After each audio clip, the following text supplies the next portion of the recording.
Hi guys, it's Mandy, and I am making a recording that I hope posts. I'm still having some issues with my webcam and working with Padlet, but prayerfully, this one actually does make it to you guys. I'm gonna pick up with Mary Elizabeth because she was the last person that I saw post. So she hasn't had someone kind of pick up where she left off yet, and I really wanted to focus on the fact that she mentioned an inquiry-based classroom and reliable sources. I think that this is definitely where curriculum design is headed, towards inquiry, and I love that she's in the social sciences, yet I am a chemistry teacher. I'm a physical science person all the way, yet we're from two different disciplines, and there's this really common link between curriculum design that we want our students asking questions, but more importantly than just getting them to ask questions, we want to give them the tools to explore those questions. She mentioned specifically reliable sources. I find that students, I know lots of people have mentioned technology, and students are, digital natives, but they don't always know how to use that technology to find the information they need, to find good sources, reliable sources.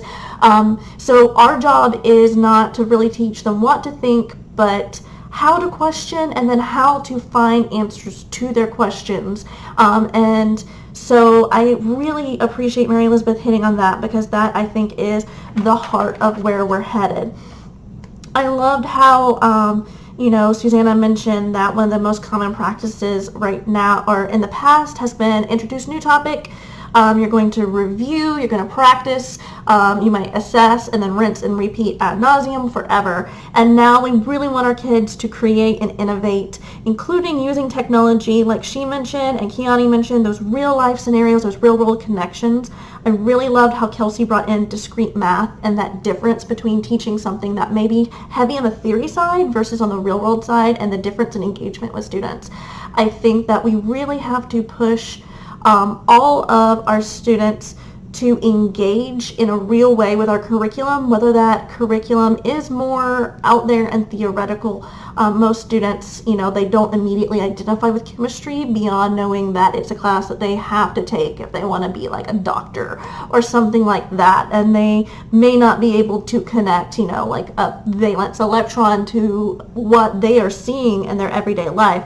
But we need to find ways to make those connections, and even if it's something that students don't immediately kind of come into the classroom with having that innate engagement, we help them find ways to ask questions critically about them, to find good resources, whether those resources are technology based, whether they're in the lab, if they are using authentic sources in a social science context. So I really think, just summarizing my thoughts and everyone else's thoughts, we're really pushing towards thinkers, creators, people who are going to engineer or solve a problem, versus going to be able to do what I like to call regurgitating knowledge on a test, just kind of taking what I tell them and throw it back up on a test. That's not what we want. We want more innovation, and we want students who can find the answers.